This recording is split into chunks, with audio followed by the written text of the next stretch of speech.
আসসালামু আলাইকুম। সোনাতলা কল্যাণ সমিতির পক্ষ থেকে আজকের এই এক ঘাটি আলু ঘাটি, বগুড়ার ঐতিহ্যবাহী আলু ঘাটি। আপনিও বগুড়ার সন্তান, সেই হিসেবে আজকের আমাদের এই আয়োজনটা কেমন লাগতেছে একটু? এখন বগুড়া একটা উপজেলা সোনাতলার সোনার ছেলেরা আজকে জড়ো হয়েছে।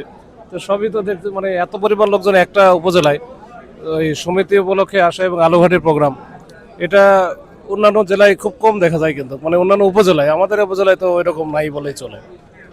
তো ভালো লাগতেছে যে আমাদের একই এলাকার মানুষজন সব এখানে আছে, আমরা ওই যে আলুঘাটি খাচ্ছি।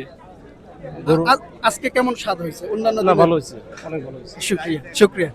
কেমন লাগতেছে? ভালো। ভালো। মাননীয় সংসদ সদস্য আছেন, আমরা একটু কথা বলবো। আজকের এই অনুষ্ঠানে আপনি আসছেন, আমরা কৃতজ্ঞ। আলু ঘাটি যদি আপনি এখন পর্যন্ত খাননি, তারপরে অনুষ্ঠান কেমন লাগতেছে এবং আলু ঘাটি কেমন লাগে? আলু ঘাটি সবসময় ভালো। আলু ঘাটি প্রোডাক্ট পাই বগুড়া। হ্যাঁ, আজকে খেলেন না, তারপরেও তারপরে তো আলু ঘাটের আমার সবসময় আমার খাইতে হয়। বগুড়া গেলেই আলু ঘাটের মধ্যেই থাকি। একটু মানে টেকনিক্যাল প্রবলেমের জন্য খাইতেছি না, পেটের একটু সমস্যা আছে। ঘ্রাণ কেমন লাগতেছে? ঘ্রাণে কি খেতে ইচ্ছা করতেছে? হ্যাঁ, এটা আলু ঘাটি তো এই যে মানুষ তো এই যে সব বড় বড় মহারতীরা আসছে, সব তো আলু ঘাটির ঘান সমার্দনতে আসছে। কি আলু ঘাটি রান্না করা হয়েছে? বহুবার। আপনার আলু ঘাটির বড় ফ্যান কে? আমার আলু ঘাটির বড় ফ্যান। আমি তো কোনোদিন আলু ঘাটি রান্না করে কাউকে খাওয়াই নাই, তাহলে ফ্যান থাকবে কি করে?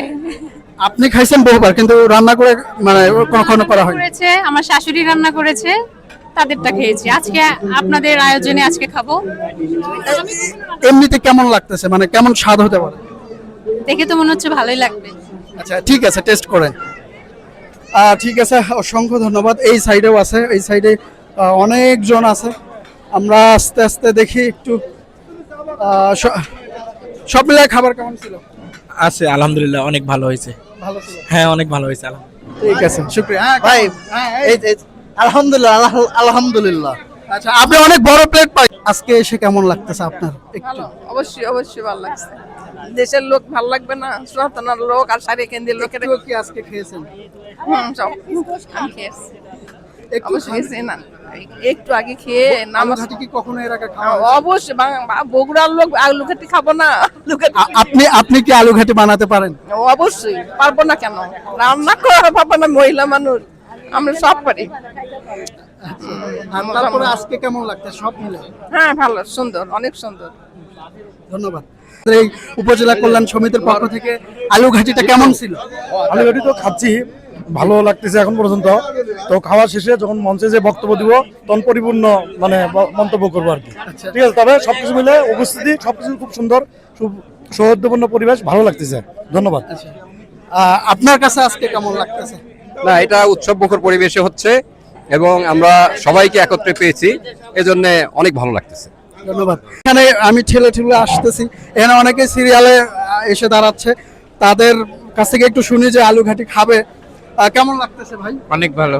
মানে কেমন আকাঙ্ক্ষা, কেমন যে আলু ঘাটি খাবেন এখন? না, বগুড়ার যেহেতু আলু ঘাটি জনপ্রিয়, সেই ক্ষেত্রে আলু ঘাটি খাওয়ার জন্যই তো আমরা সবাই একত্রে সমবেত হয়েছি। অনেক খুশি লাগতেছে আর কি। সবার সাথে দেখা হয়েছে আজকে? সবার সাথে। এখানে খাবার পরিবেশন হচ্ছে যেভাবে, এখানে টোকেন দিয়ে দিয়ে খাবার নেয়া। 3টা বুথ আছে মোটে, এই বুথগুলো থেকে খাবার পরিবেশন করা হচ্ছে এইভাবে। যারা টোকেন দিচ্ছেন তারা এখান থেকে নিচ্ছেন এবং এইভাবে বিতরণ করা হচ্ছে। যথেষ্ট পরিমাণে খাবার আছে। ভাই কেমন লাগতেছে? প্রতিটা টেবিল ভালো লাগছে ভাই। ভালো লাগতেছে। কোথা থেকে আসছেন? বগুড়া সোনাতলা। আচ্ছা, না সোনাতলার কোথায়? সোনাতলা 25% টাকা নেই। ধন্যবাদ। এখানে হ্যাঁ, আচ্ছা, আমাদের হ্যাঁ, কেমন লাগছে ভাই তুমি? আলহামদুলিল্লাহ। এই অনুষ্ঠানের সমস্ত কমিটিগণ, আমার ছোট ভাই ব্রাদারেরা, তাদের জন্য আমরা এইভাবে যেন প্রতি বছর ওরা এইভাবে অনুষ্ঠানটা করতে পারে